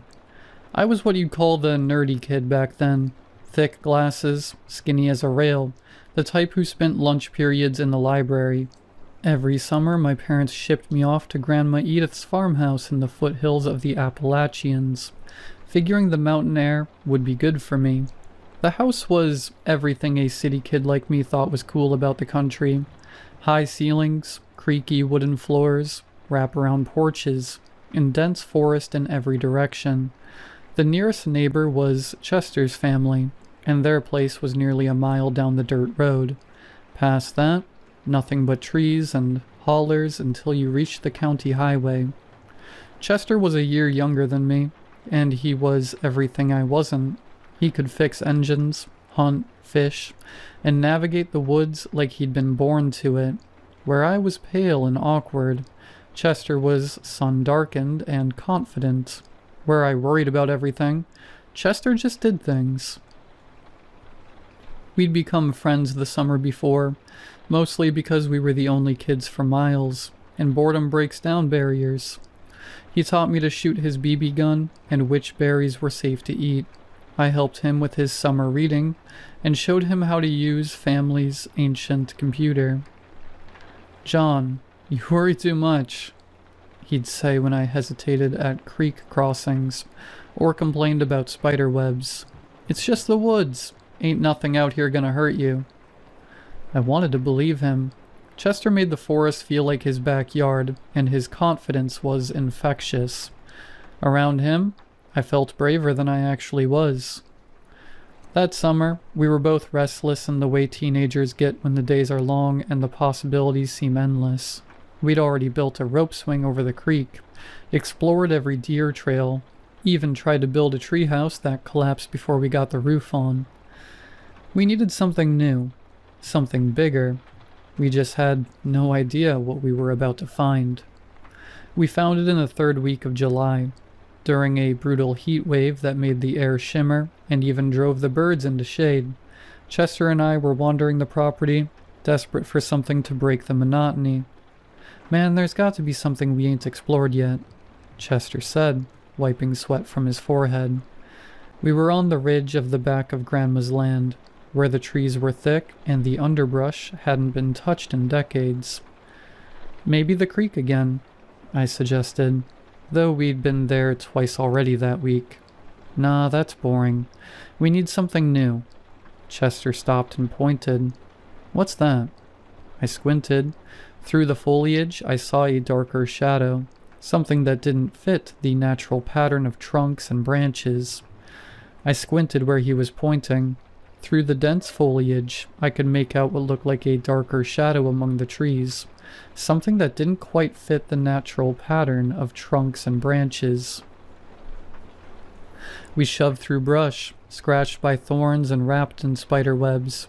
Chester led the way, while I followed and complained about the bugs. "Quit whining," he called. "You want to find something cool or not?" In the hillside, we found a depression about 15 feet across, and at its center the mouth of the cave, half covered by rusted iron grates. Time and weather had rusted most of it away, leaving gaps just big enough for nosy teenagers to squeeze through.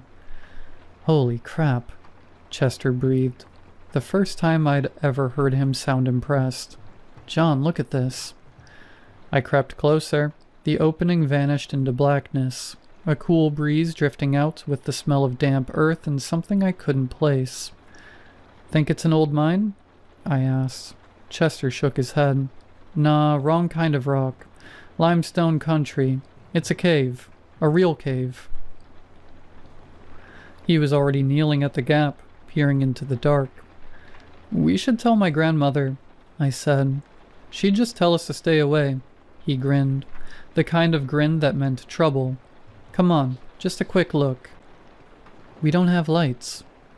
My phone does. I wanted to argue, but Chester was already squeezing through the gap. His movement echoed strangely inside. Chester, wait up, I called. Being alone outside seemed worse than following. Just for a minute, his voice came back, muffled and strange. Just to see what's here. I slipped through after him, scraping my shoulder on the rusted metal. The passage opened immediately into a chamber 10 feet high and twice as wide. Chester's phone light swept over smooth limestone, carved by water through the ages. This is so cool, Chester whispered, and his voice echoed back at us from deeper in the cave. The floor was mostly level, covered with a layer of dirt and small rocks that crunched under our feet. Chester played his light ahead, revealing that the cave continued back into the hillside, much further than either of us had expected. Okay, we looked, I said. Now let's go back and get real flashlights if we want to explore. But Chester was already moving deeper, his phone light bobbing as he walked. Chester, just a little further, he called back. I want to see how far it goes. I followed. The alternative was standing alone in the cave mouth, and that wasn't happening. We made it 50 feet before Chester's phone died. The darkness swallowed us whole, the kind you never get in a city. I couldn't see my hand in front of my face. Chester? My voice sounded small. Right here, don't panic. His hand grabbed my arm. Stay close. We'll follow the wall back. We shuffled for 5 minutes along the wall, trying not to trip. When daylight finally appeared, we were both shaking, though neither admitted it. That was awesome, Chester said, though I heard the relief in his voice. It goes back really far, I said. Yeah, we need real lights and rope. Explore it properly. I nodded, though something about the cave felt wrong. Maybe it was the darkness, or the way our voices echoed. Tomorrow, Chester said. We'll come back with supplies. As we walked back through the woods toward the house, I kept looking over my shoulder at the cave mouth behind us. Even with the afternoon sun filtering through the trees, that dark opening seemed to pull at my attention. I should have listened to that feeling, should have told Grandma Edith, or just found something else to occupy our time that summer. But I was 17, and Chester made everything seem like an adventure. Even the things that should have scared us away. We came back the next morning loaded like explorers. Chester had his dad's heavy flashlight, a coil of rope, and glow sticks from his birthday. I brought a headlamp, extra batteries, chalk for marking our path, and a notebook to map it. You sure like to be prepared, Chester said at the cave entrance. Better than getting lost. He was already squeezing through the gap. We won't get lost. We got lights this time. With real light, the cave felt different. What had seemed mysterious in the dim glow of Chester's phone now looked like a normal limestone cavern. Water had carved smooth channels into the walls, and the floor sloped gently down as we moved deeper. This is way bigger than I thought, Chester said, sweeping his light around. Several passages branched off, each fading into darkness. We spent an hour exploring the obvious routes, marking chalk arrows and dropping glow sticks. Chester sketched a rough map while I called out measurements. Left passage goes about 60 feet in dead ends, I said. Right passage curves back and connects with the center, like a loop. The center passage drew us in. It ran straight back, sloping steadily down, and our lights couldn't find the end. That's where we need to go, Chester said, his voice excited. 2 hours in, he made the observation that should have sent us back. You notice anything weird about this place? He asked, studying the walls. What do you mean? No bats, no bugs, nothing? His light swept the ceilings and walls.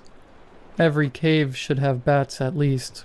Spiders, crickets, something, but look, nothing.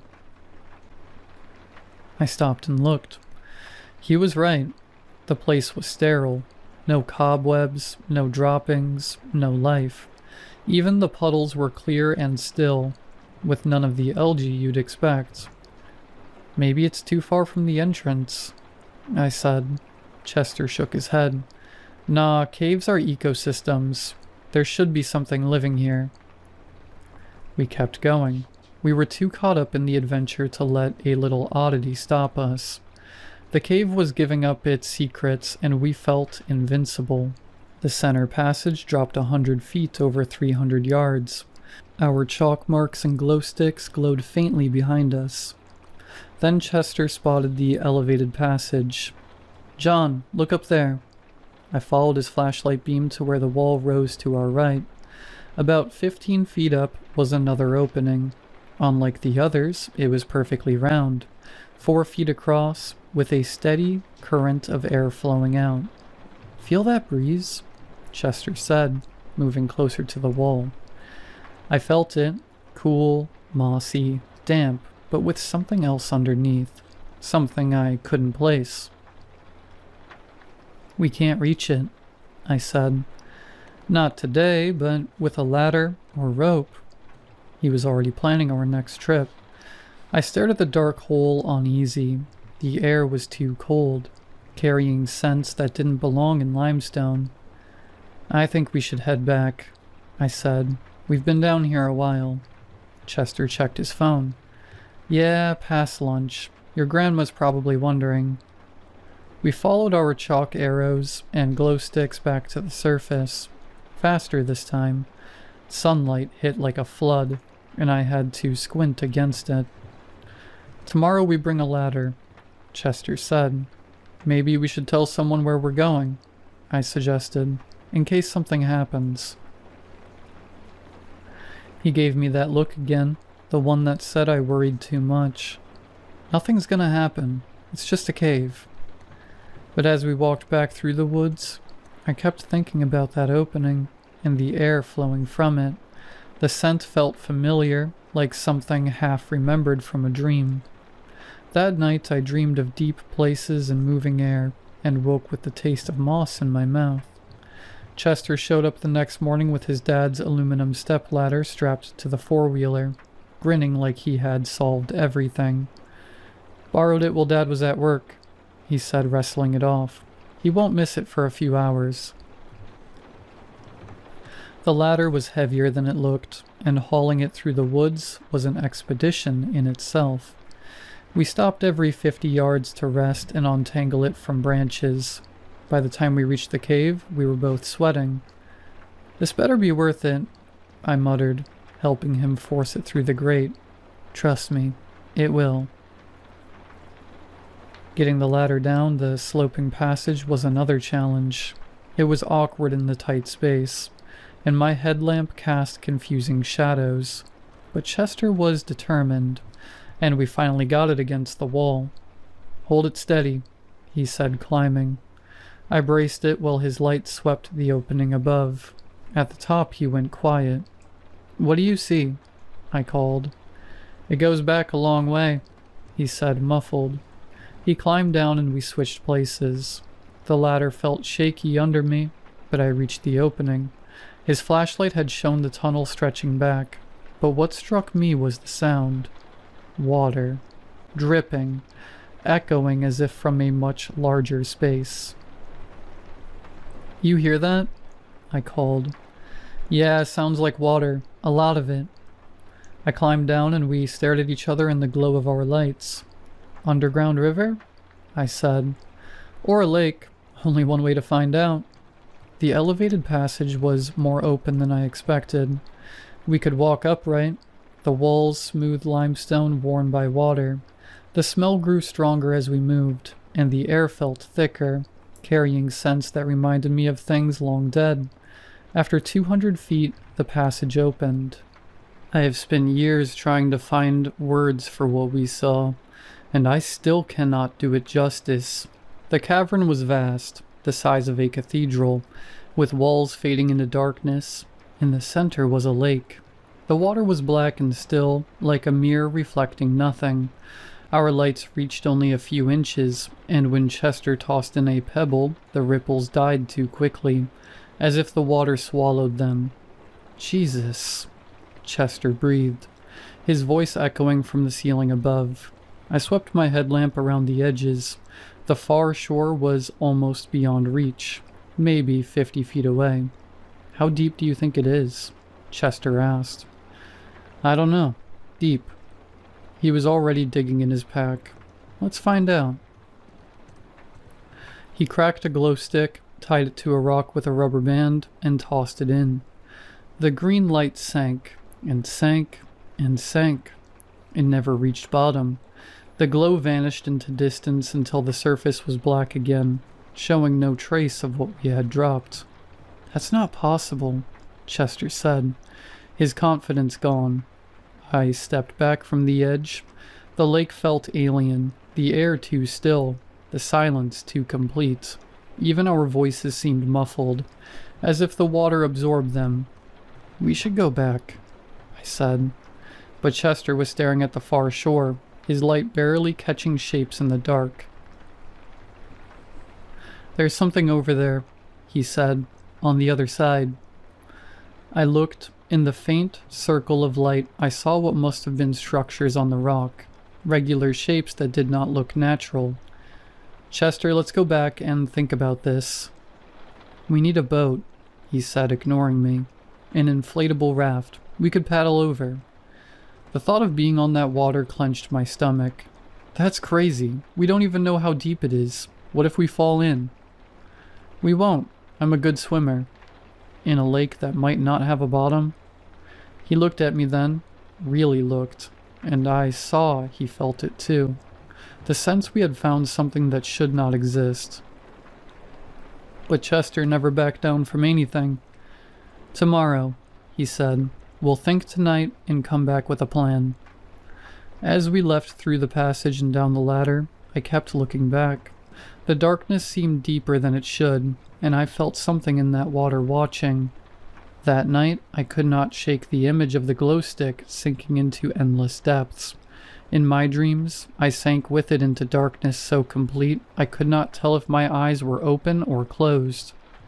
Chester showed up the next afternoon with a small inflatable raft strapped to his four-wheeler, the kind meant for lazy rivers. He also had life jackets, waterproof flashlights, and a hand pump. Where'd you get this? I asked, though I already knew. Borrowed from my cousin Jake. He won't miss it. I eyed the raft. It was 6 feet long, built for calm water, not underground lakes. Chester, I don't think that's going to work. It'll be fine. It's rated for 2 people. We're light. Despite my doubts, I helped him haul it into the cave. His enthusiasm was hard to resist, and I was curious about the far shore, but the image of that glow stick sinking into black water never left my mind. Launching took longer than we expected. The rocky shore wasn't ideal, and we had to clear stones for a spot. The whole time I was aware of the water beside us, still as obsidian, and reflecting our lights. You sure about this? I asked. It's just water. Worst case, we get wet. But it wasn't just water, and we both knew it. The lake felt wrong. No lapping at the shore, no movement at all. Even when disturbed, the ripples died too fast, as if the water was heavier than it looked. Chester climbed in first with a flashlight. The raft barely dented the surface, as if it floated on something solid. Come on, he said, steadying it. I climbed in reluctantly, paddle in hand. The moment we pushed off, I felt the lake take hold of us. It wasn't like floating, more like being suspended over an abyss. Paddle, Chester said, shining his light ahead. The rowing was strange. The water gave almost no resistance. Yet the raft crawled forward, slower than it should have. It was like paddling through oil, though the water looked and felt normal when I touched it. "This is taking forever," Chester muttered, after what felt like 20 minutes. I looked back and my stomach dropped. The rocky ledge was much further away than it should have been, barely visible in our glow. Ahead of us, the far shore seemed no closer than when we'd started. "Chester, something's not right about this." "Just keep paddling, we're almost there." But we weren't. The harder we paddled, the less progress we made. The far shore stayed distant while the shore behind us kept receding, as if the lake stretched itself, bending distance in ways that defied sense.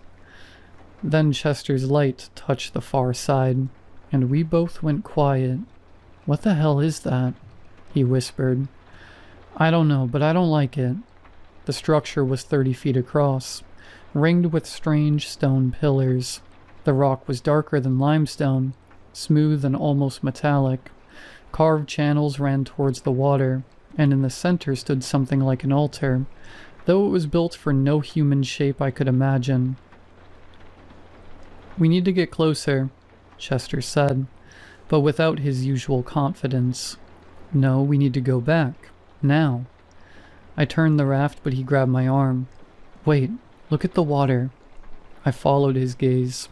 The water glowed faintly as if light rose from something far below. The glow was subtle but unmistakable. The surface shifted, a slow bulge rising as though some unseen current was pushing up from the depths. "There's something down there," Chester said. "Something big." Then our gear failed. Chester's flashlight flickered and died. My headlamp dimmed despite fresh batteries. Even my watch froze at 3:47. "Chester, we're leaving now," I said, cracking a glow stick. He didn't argue. We paddled hard toward what we thought was shore, but the darkness pressed in and our failing lights showed almost nothing beyond our raft. Then we heard it, a sound from beneath us, deep and resonant, like rock and metal groaning under pressure. It rose from the depths and vibrated through the water and into our bones. Ripples spread across the surface and faded too quickly. The raft shuddered. "Paddle faster," Chester said, and for the first time I heard fear in his voice. The sound came again closer. The water around us began to glow, the light moving upward as if something vast was rising. We paddled in silence, our failing lights barely cutting the dark. The shore seemed impossibly far, and with every stroke I was sure we would not make it. But somehow we did. The raft scraped the rocks just as my headlamp died. We dragged it out and collapsed on the cavern floor, shaking in the shine of our last glow stick. "We can't tell anyone," Chester said finally.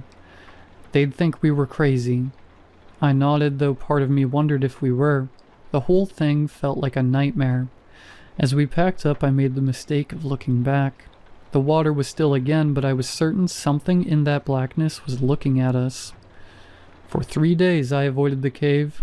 I stayed close to the house, helped Grandma with chores, even started reading one of her old romance novels just to keep busy. But Chester would not let it go. He showed up with a restless energy I had never seen. "You can't just pretend it didn't happen," he said one Thursday morning on the porch. "We found something incredible." "We found something dangerous," I said. "Our lights failed, Chester. All of them. At the same time. So we bring backups. More batteries. Better lights." I looked at him and realized what I had mistaken for confidence was obsession. He could not sit still. Dark circles under his eyes showed he was not sleeping. "I need to go back," he said, leaning forward. "Don't you want to know what it was?" "No, I don't." Chester stood and paced to the edge of the porch. "Fine, then I'll go alone." "You can't." "Watch me." I felt trapped between two choices. Let Chester go alone, or return to something I wanted to forget. The thought of him down there by himself was worse than my fear. "If I go with you, I said. "We go at dawn.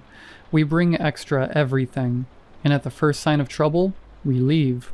No arguments." Chester grinned, hollow. "Deal." That afternoon we gathered supplies. Chester had found a larger raft, more stable than the first, borrowed from my sister's boyfriend. We packed flashlights, batteries, glow sticks, rope, even a first aid kit. Looking back, it was an expedition, not an adventure. "One more thing," Chester said as we loaded the four-wheeler. "I want to actually reach the far shore this time, get a closer look." Every instinct screamed no, but I had committed. And despite my fear, I was curious. The shapes we had seen haunted my dreams. I needed to know. The forest felt different on the way back, quieter, even the birds were silent. We slipped through the grate and down to the lake, our equipment heavier with every step. The cavern was as we left it, vast and still. The water stretched into darkness, smooth as glass. Against every survival instinct, I helped him launch the boat. The crossing dragged, and with each stroke I was more certain we were making a mistake. But something was different about the far shore. "Are those lights?" I asked, squinting. Chester raised the binoculars and went still. "There's something over there." "What?" "On the far shore. I see movement, and you're right, there are lights. Not flashlights, something else. Something that glows." I snatched the binoculars. In the distance, a faint blue-green glow flickered, like the bioluminescence in the water. "Chester, we're turning around right now," I said, handing them back. My voice was a hoarse whisper. He looked through them again and gasped. Chester had gone completely silent. His mouth moved, but no words came at first. Then, in a whisper that grew louder, he began repeating, "It comes out of the water. It goes into the water. It comes out of the water. It goes into the water." I shook him, but he wouldn't stop. His eyes were fixed on the far shore, wide and shining, as though he was watching something emerge that I couldn't yet see. That's when the water around us began to glow. The luminescence rose from the depths like we'd seen before, but this time it was brighter, more intense, and in that glowing light, I could see the true scale of what lay beneath the water. It wasn't a lake at all. It wasn't a lake. It went down forever. An eye, a well, a portal, an abyss eternal and bottomless, vast and deep. Alien light, forever and ever. I screamed. I know I screamed because my throat was raw afterward, but I couldn't hear the sound over the roar of blood in my ears. Chester was screaming too, or maybe laughing. I couldn't tell which. The eye blinked. The entire cavern shuddered as something the size of a mountain moved beneath us. Water that wasn't water displaced around us, and our tiny raft was suddenly riding waves that shouldn't exist in an underground space. This shook Chester out of his fugue. We both dug our paddles into the glowing surface, fighting against currents that felt more like muscle contractions than water flow. As we stumbled out of the boat onto the shore, I made the mistake of looking back. The eye was there, staring up at us through bottomless layers of water that should have blocked any light, and in that ancient gaze, I saw recognition. It saw us. It saw into us and through us. Something in Chester's mind shattered. I could see it in his eyes. I grabbed him and dragged him down the tunnel. We abandoned the raft and ran for the passage, leaving our carefully gathered equipment scattered on the cavern floor. Up through the elevated passage, down the ladder we didn't even bother to retrieve, through the cave system toward the blessed light of day. We burst from the cave into afternoon sunlight that felt impossibly bright and clean. Chester collapsed immediately, retching onto the forest floor. I managed to stay upright long enough to drag him away from the cave entrance before my own legs gave out. Chester was never the same after that day. His laugh, the easy confidence that used to pull me along into trouble, all of it vanished. He hardly spoke, and when he did, it was whispers about water and eyes that never stopped watching. Before the summer was over, his parents sent him away to a hospital in the big city. Some place special, they said. Though they never used the word I knew they meant. I never saw him again. At first I thought he'd come back the next summer, and we'd pick up where we left off like nothing had happened. But his absence became permanent. A hollow space I couldn't fill. I carried the weight of it alone, pretending normal life was still possible, while the memory pressed against me like the dark water under the hills. That was 10 years ago. I've been in therapy on and off ever since, cycling through doctors who nod sympathetically when I tell them about recurring nightmares of black water and watching eyes. They prescribe medications for anxiety and sleep disorders, but nothing stops the dreams completely. Chester wasn't as lucky. The last I heard, he was living on the streets, talking to things that weren't there and insisting that something was still watching him. When Grandma Edith passed a year ago and left me the house, the first thing I did was hire a contractor to seal the cave entrance with concrete and rebar. I told him it was a safety hazard. I paid him extra to use twice as much concrete as necessary, and to never mention the job to anyone. Some doors, once opened, need to be closed forever. Late at night, I swear that sometimes I can still hear the sound of water moving, far beneath the ground.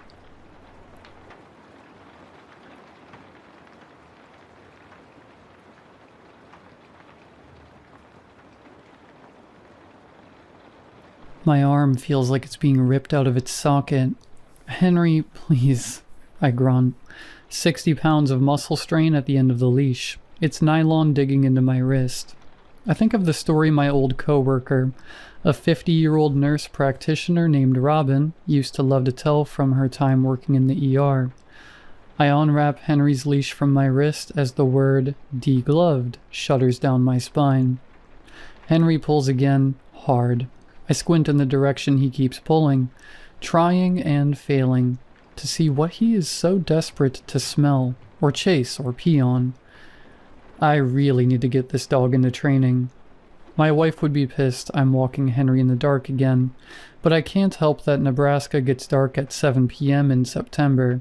She bought us this light-up leash that glows neon green, and would be perfect to see what this Dumbo is tugging so hard towards right now. But I always forget to charge it. I feel the weight of the dead and useless leash strung across my chest like a pageant sash. Henry yanks, snapping me out of my reverie and twisting the leash out of my fingers. I stumble forward, barely catching myself from falling to my hands and knees as Henry shoots off into the backyard we're about to pass. All I see is a flash of brown, and then it's dusky swing sets and crickets. I hiss between gritted teeth. The dentist has been nagging me about clenching my jaw. He says if I don't stop grinding my teeth, I could crack one. But it's been a nervous habit since as long as I can remember. I bend down and pick up Henry's poop bag, dropped in the commotion, and jog into the backyard in the general direction I saw Henry go. Henry, come here, Bubba. I call out as I weave past the swing set and scraggly hedge into the next yard. I hear no reply but the soft crunch of leaves as I jog forward into the next yard. Bubba, here, I whistle, but still am met with silence. I strain my eyes against the growing dim, seeing mostly outlines of houses and trees illuminated by the street lamps. Then I see it. A brown, four-legged streak, moving 2 houses down and across the street into the next block. Henry, I call and run in his direction. He's fast. I barely make it across the street to the next block before I see him squeeze between 2 hedges into the next yard north. Henry, stop! I yell, but it's pointless as he's clearly hot on the trail of some small helpless mammal, and has no more ears to listen to me. I am enrolling this dog into training tonight. I swing a leg over the hedge Henry went through, hauling myself forward. The shoelaces of my left sneaker catch as I try to cross the barrier. This time I do fall to my hands and knees. I look up in time to see Henry running full speed down the intersecting road. I can't tell what he's chasing, but quickly he is out of my line of sight, blocked by the house's catty-corner to my position on the grass. I stand and brush my hands on my sweats, rubbing the grass off, and then I take off sprinting in his direction. As I run down the street, I continue to call Henry's name, desperate for a response to know that he has stopped running. I hear none, and I see less. Flashes of brown, gray, and tan streak by my periphery. I pass house after suburban house, quickly glancing over driveways and manicured front lawns for a glimpse of brown fur. "Henry, where are you?" I gasp, feeling tears begin to prick at the corners of my eyes. I can feel myself moving from slight annoyance to real worry rapidly. I've seen no sight of him for the last 3 blocks. I continue forward, slowing my jog, but continuing to call out Henry's name. I'm having a harder time seeing through the tears and the growing twilight. I can't see past the rows of lit-up front lawns, the backyard's shrouded in shadow. Henry could be back there, in a bush or under a porch, and I would never know he's there. "Henry, please," I plead. Images of the missing dog posters that line our favorite walking trail are flashing before my eyes. I can feel the lump in my chest moving into my throat, threatening to break out in a sob. Right before my dam breaks, Henry comes skittering out of a backyard to my right, haunches raised and ears flattened to his head. His eyes are so wide, I can see the whites from my spot in the road 15 feet away. I rush towards him as he rushes to me. We meet at the foot of the house's driveway as he presses into my legs and I grab his nylon leash. I gasp in relief and unclench my jaw. My teeth feel like they're groaning as the weight is lifted. Thank God, thank God, thank God. Henry whines as he presses harder into my legs, as if he's trying to disappear into them. He is shaking and panting all at the same time. I kneel in front of him, wrapping my arms around his neck like I did when he was a puppy, and I was trying to condition him to like hugs. "Shh, it's okay, boy. I got you. It's okay." I coo. "Did you get scared because you got lost? Or did a rabbit finally decide to fight back?" Henry responds with a whine that fades into a shrill yelp. I've never seen him this riled up before. I should call Cassandra. Maybe he also needs to go on trazodone like she's always talking about, I think. I stand up, knees aching after kneeling on the cold asphalt. I scan the houses surrounding me to gain my bearings. They don't look familiar, but it is a big neighborhood. I squint at the street sign at the nearby intersection. Green and white shapes blend together. I huff, frustrated at the deepening twilight's impact on my vision, and pull Henry towards the signs. Henry balks, but eventually scoots alongside me. Kessler and West 64th Street. Well, that doesn't help, I mutter. I glance back the way I came, but all the houses seem the same. Brown siding, 2-story, split level, sloped driveway, cracked concrete. Nothing looks familiar, yet I've walked Henry in the neighborhood by our apartments every evening for the last 3 years we've lived there. Does the neighborhood just go much deeper than I thought? I can feel my teeth clenching again. I grip Henry's leash tighter as I pull out my phone. Apple Maps gives no answers. I stare at the blue circle that marks my current location, Northgate and West 64th Street. I zoom in and out of the screen. Nothing changes. There is no Kessler Street. I am clearly at the corner of Northgate and West 64th Street.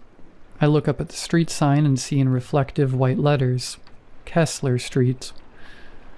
Okay, I say, dragging out the Y in a way that my dad would have called very Valley Girl. Okay, well, I think this is our sign to go home now, Henry, I say as I turn to walk away from the street corner, giving the leash a gentle tug. I don't want to turn my back to the sign, but I can't explain why. Henry follows with no hesitance. I walk to the nearest sidewalk to begin making my way home. I still don't recognize the houses I pass. They're in the distinctive style of the neighborhood that I'm familiar with. Wood siding, front porch, a suburban area created in a hurry, but they lack features I recognize. I know the house by the neighborhood pool has a weeping willow. I know the lawn where there is always a bike laying out. Henry seems back to his regular self, eagerly pulling at the leash ahead of me. The quiet and the dusk that has fully fallen is beginning to unnerve me. I just want to go home. This neighborhood doesn't feel right. Oh my God. Literally, what are you talking about? It's a neighborhood. You sound crazy. I hear the immediate retort in my thoughts, and feel my consciousness snapping back to reality. Right, that's right. I'm freaked out because Henry ran off and I thought I lost him. That's it. I'm fine. I'm not crazy. I repeat this mantra again and again in my mind as Henry and I pass through blocks and down streets in the general direction of home. Finally, I spot the house with the wraparound porch that I remember. I sigh, unclenching my jaw, which I didn't realize I was holding so tight, but behind the facade of calm and mantras of grounding, I can't shake the knowledge that that street was wrong. It wasn't supposed to be there.